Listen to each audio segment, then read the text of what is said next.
Have you ever heard people say things like, just see your true nature? Just realize your original mind, and then secretly thought, if it is really just that, why does it feel almost impossible for me?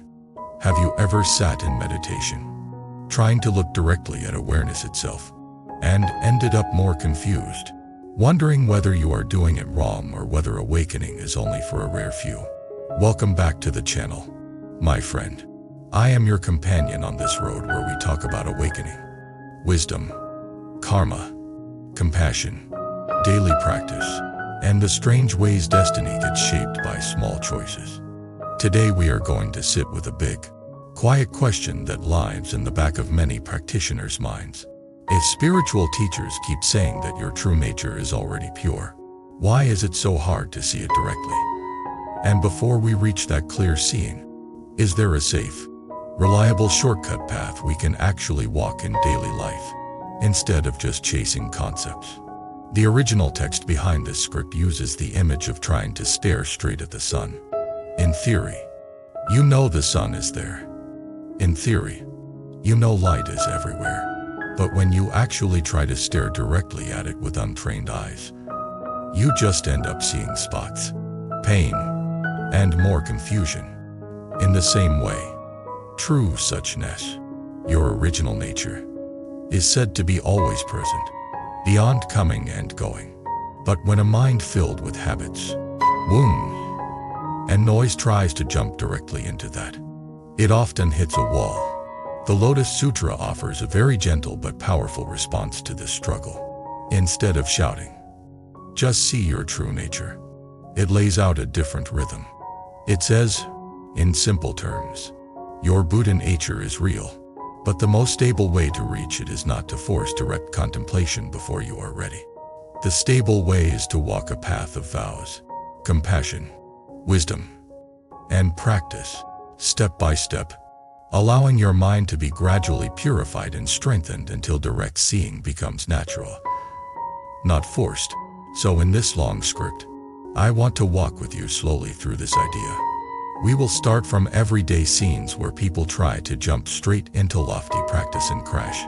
Then we will follow a few characters who discover, through the spirit of the Lotus Sutra, that sometimes the safest shortcut is actually a gentle curve, not a straight line.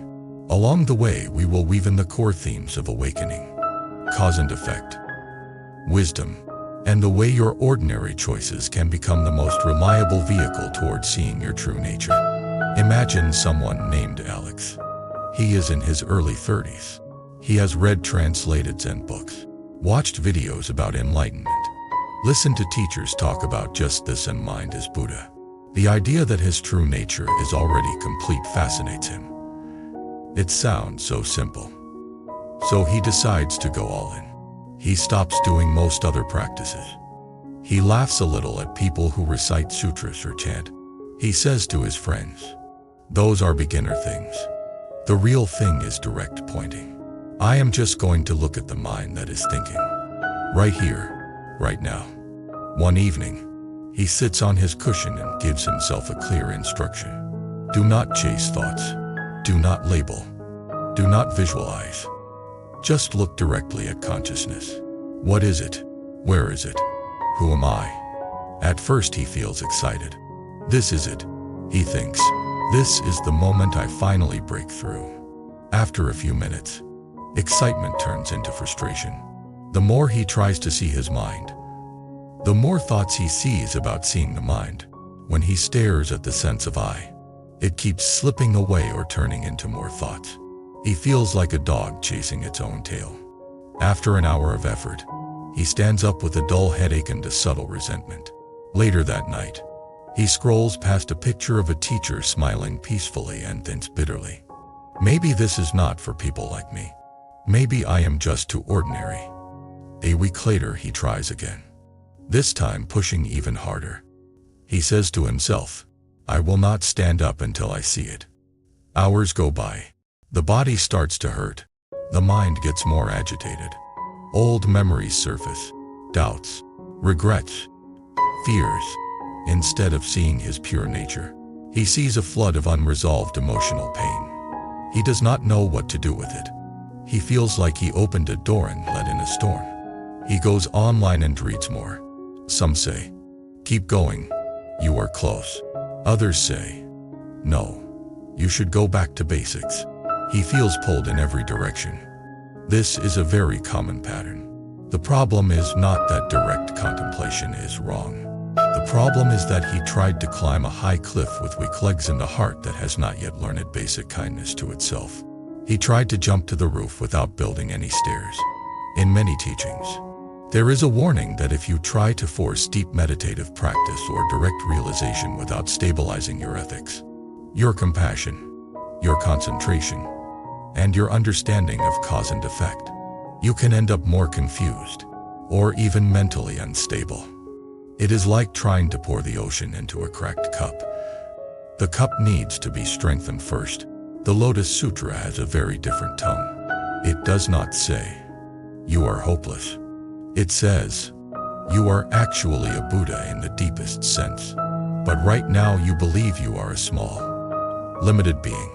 Because you believe that, you need methods suited to that belief. You need vehicles that fit your current mind, not the mind you imagine." Let us imagine another person, named Sarah. Sarah is not especially spiritual in her own eyes. She works as a nurse. Her days are filled with patience, paperwork, colleagues, and exhaustion.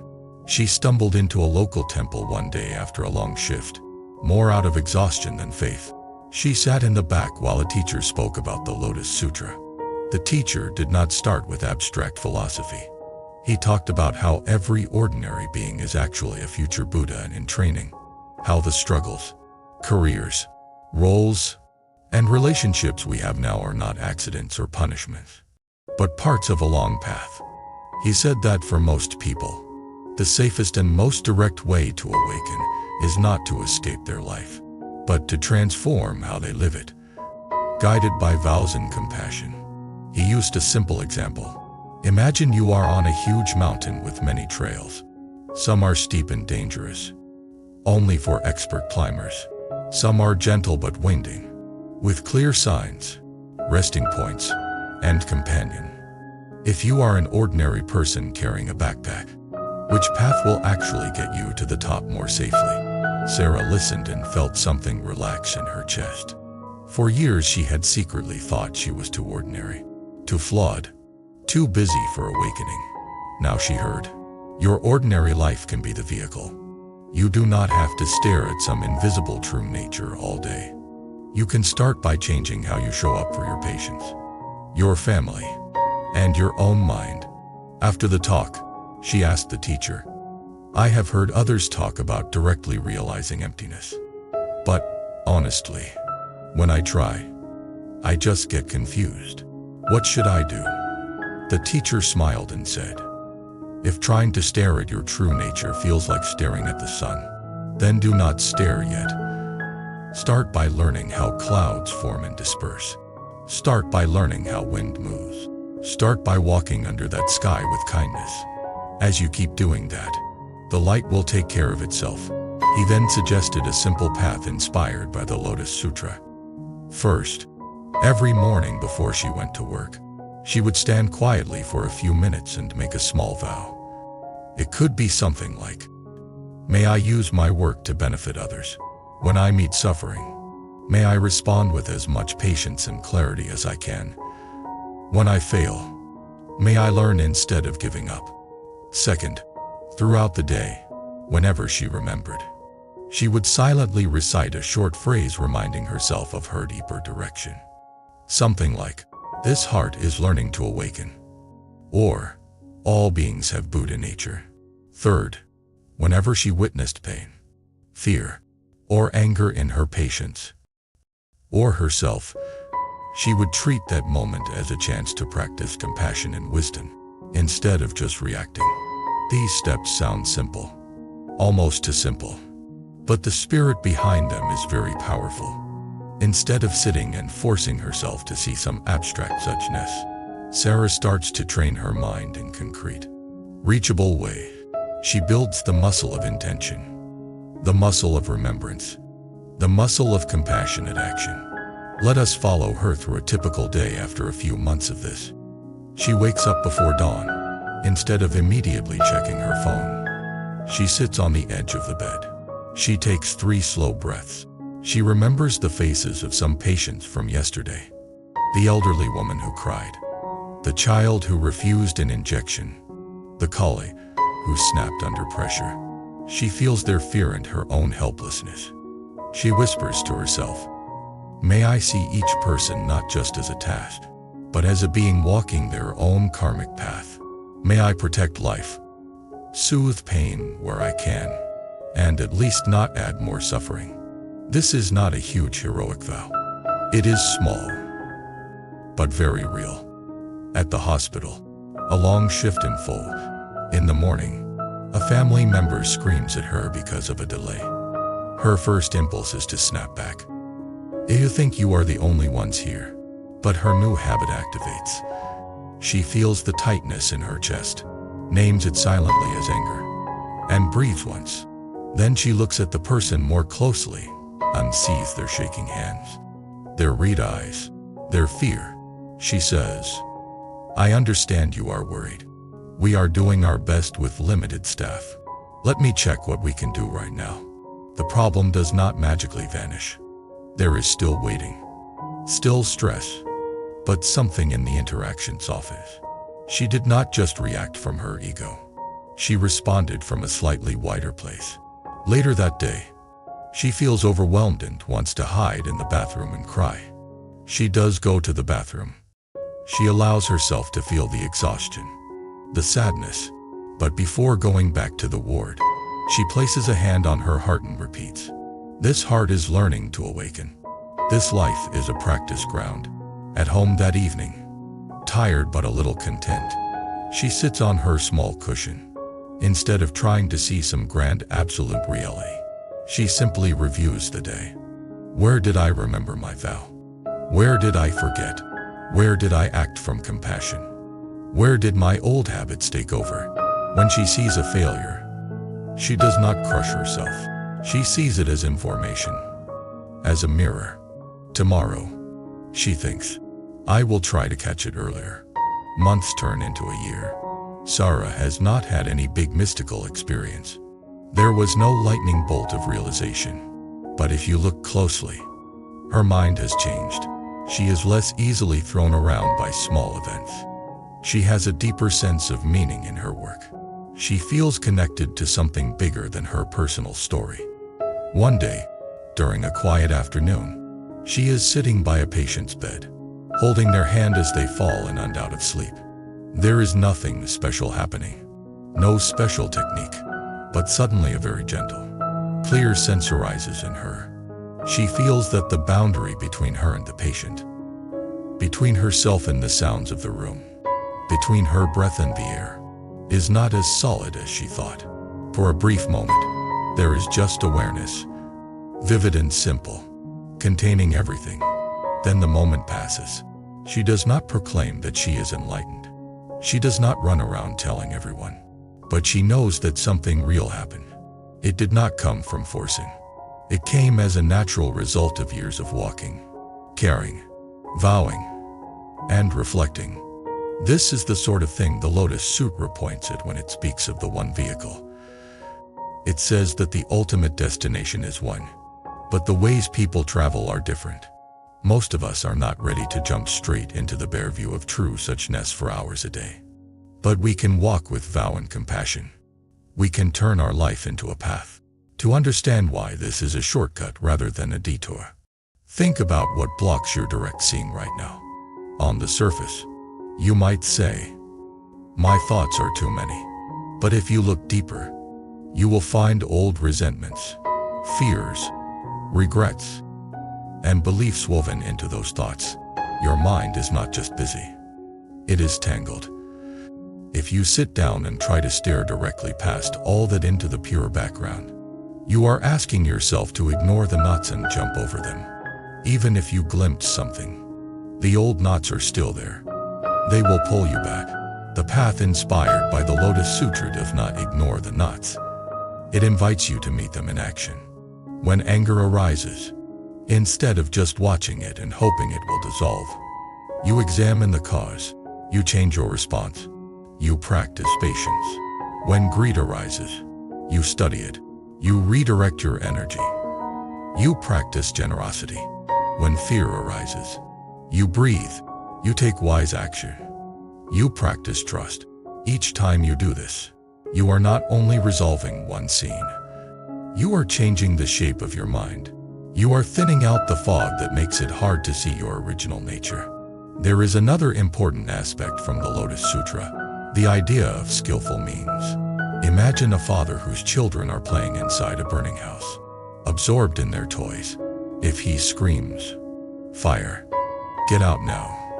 the children might ignore him or be too scared to move. Instead, he calls out, "There are wonderful carts and toys outside. Come quickly." The children run out, saved from danger. Then the father can guide them further. In your own practice, skillful means might look like this. Maybe at first you are motivated by a desire to feel better, to have less anxiety, to not be controlled by anger. That is fine. That is your first cart. As you practice, as your mind settles a bit, your motive evolves. You begin to care not only about your own peace, but about how your presence affects others. You start to feel joy in helping, in being less of a burden. Another cart. Then, perhaps later, you sense that there is something deeper going on, that your life is part of a much bigger story of awakening. You start to feel that living with awareness and compassion is valuable in itself, beyond any particular result. At each stage, the method adjusts to your capacity. You might begin with simple mindfulness of breath. Then you add reflection on cause and effect. Then you add vows. Then you add deeper contemplation. If someone at stage 1 tries to force the practices of stage 4 because they read it as the highest, they can get lost. But if they walk their own stage fully, without despising it, they will naturally grow into the next. Let us visit another character to make this more concrete. His name is Daniel. Not the Daniel from earlier scripts, just another ordinary man. He is in his late 40s, with a small business and a family. For years, he oscillated between feeling guilty for not practicing and feeling resentful at the idea of giving up his life for some abstract goal. He would try meditation for a week, then stop. He would listen to talks about direct insight and feel inspired, then do nothing with it. One day a friend gives him a simple booklet summarizing the spirit of the Lotus Sutra. He reads a sentence that stops him. It says, "Before you can see that all beings are Buddhas, try living as if your family and co-workers were secretly Buddhas in disguise, here to teach you patience, humility, and love." He laughs when he reads it. If my co-workers are Buddhas, he thinks, they are doing a very convincing job pretending to be annoying humans. But something in the idea stays with him. The next day at work, his most difficult employee makes a mistake again. His old habit is to explode. Today, the line from the booklet pops up. He looks at the person and thinks, what if, just for 5 minutes, I act as if this person were a teacher of my patience? He takes a breath and explains the problem calmly instead of shouting. He feels his anger, but does not let it spill in the old way. The employee looks relieved. Daniel feels weirdly proud of himself, like a child who managed to ride a bicycle for a few seconds without falling. At home that night, he tells his wife quietly, "I tried something strange today. I treated my most annoying employee as a kind of teacher for my temper. It felt ridiculous, but also good." His wife smiles and says, "Maybe you should treat me like that too when I forget things." They both laugh, but the seed is planted. Over time, Daniel uses this idea more and more. When his child throws a tantrum, when his parents repeat the same stories, when clients act unreasonably, he experiments with seeing each as an opportunity to practice, not just as obstacles. He still fails often. He still shouts sometimes. But the overall direction has shifted. Life has become his training ground. Years later, He goes to a retreat where a teacher invites everyone to simply rest in awareness. This time, when he sits down, his mind is not as wild as before. He has spent years catching himself, letting go. He is able to sit more quietly, not because he forced it, but because his daily practice has changed his baseline. In that retreat, he has a moment of clear, simple presence. Thoughts come and go, but he is not tangled in them. He senses a silent, bright knowing behind everything. He returns home knowing that this moment did not come from an impressive technique. It came from years of walking. When people ask him what he practices, he does not talk much about direct insight. He says, "I try to remember my vows, treat people as teachers, and keep my word." If you do that long enough, the mind naturally clears up. This is the shortcut of the Lotus Sutra. It looks like a longer path because it does not promise instant fireworks, but it actually saves you from many detours of forcing and crashing. Now, you might be asking, what about directly contemplating true suchness? Should we give it up completely? The answer is no, but we need to approach it in the right season, in the right spirit. Think of a musician. A beginner who has never practiced scales cannot pick up a complex piece and play it cleanly. If they force themselves to perform it in front of an audience immediately, they will only feel humiliated. But if they gradually train their fingers, their sense of rhythm, their understanding of music, there will come a time when they can sit down and play that complex piece with joy. In the same way, direct contemplation of awareness itself is like a very subtle, beautiful piece. It is not that you must avoid it forever. It is that you allow your ethical life, your emotional healing, your compassion, and your concentration to mature so that when you sit down to look directly, your mind and heart can actually stay steady. In fact, as your path deepens, you might find that a kind of direct contemplation begins to happen on its own. It might happen when you are washing dishes, when you are looking at a tree, when you are quietly driving. A question appears, very gentle. What is this awareness that is seeing and hearing right now? It is not forced. It is curious. You look, not with tension, but with relaxed interest. For a few seconds, thoughts fade into the background, and there is just the simple fact of knowing. Then thoughts return. You carry on with your day. These moments are like windows. You do not need to pry them open aggressively. You can let them appear, appreciate them, and trust that as you keep living your vows, more of them will come. So, how can you apply this in your own life? Starting today, you do not need to throw away all your current practices. You do not need to argue with anyone about which sutra is higher. You can simply add a few elements inspired by this spirit. You can begin each day with a small vow that connects your ordinary roles to a deeper purpose. For example, if you are a parent, you might say, "Today, may I learn patience and unconditional care through my children. And may I teach them kindness through my example."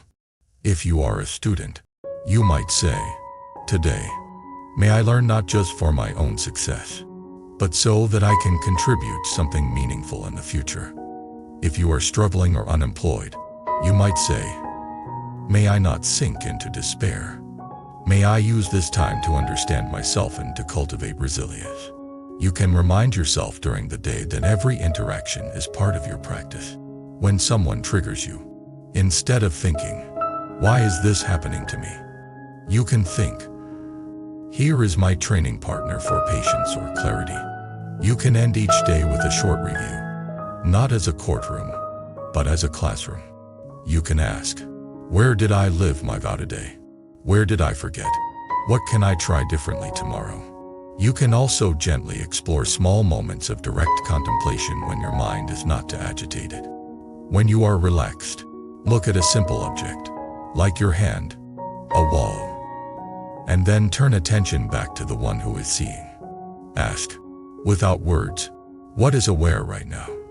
Do it for a few seconds, then rest. Do not turn it into a test.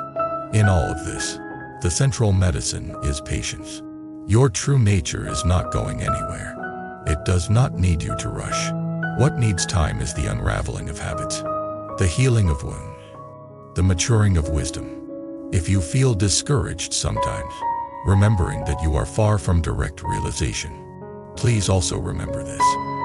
Every time you choose a kinder response over a harsher one, every time you keep a vow instead of abandoning it, every time you face a difficult emotion instead of escaping it, you are already walking in the direction of that realization. Think of all the stories you have heard about great practitioners. Many of them did not leap from confusion to clarity in one night. There were years of quiet effort, of serving others, of failing and getting up, of trusting the path even when they did not feel special. You are allowed to be in that middle place too. You do not have to perform enlightenment. You do not have to pretend that seeing your true nature is easy. You can acknowledge honestly. Right now, looking directly feels hard, so I will not bully myself. I will walk a path that purifies my mind and opens my heart. And I will let insight come when it is ready. As we come toward the end of this script, I want to talk to that part of you that is tired, the part that has tried many practices, the part that compares itself to others who seem so calm and clear, the part that worries, maybe I will never get it. If that part is active right now, please hear this gently. The path is not about turning yourself into an ideal image. It is about becoming intimate with your actual life and letting wisdom grow from there. If direct contemplation feels too sharp, soften it. Spend more time on kindness. If your mind is too restless, do not force long sits. Do short practices many times a day. If guilt and shame appear because you think you are not progressing fast enough, notice them as more thoughts and gently remind yourself, this too is part of the path. I would love to hear your stories. Have you ever tried to go straight for direct realization and ended up feeling more confused or burned out? Have you ever discovered that living your daily life with more compassion and intention quietly changed your mind more than any dramatic technique? Are you perhaps in a season right now where you are trying to find a balanced way forward? Share in the comments if you feel comfortable. Your honest experience might be exactly what someone else needs to read when they are sitting alone after a frustrating meditation session, wondering what they are doing wrong. If this long script has given you even a small sense of relief, clarity, or encouragement, please consider supporting the channel. You can subscribe so you do not miss future deep dives. You can like this video so that the platform knows this kind of content matters. You can leave a thoughtful comment to help build a community of sincere practitioners.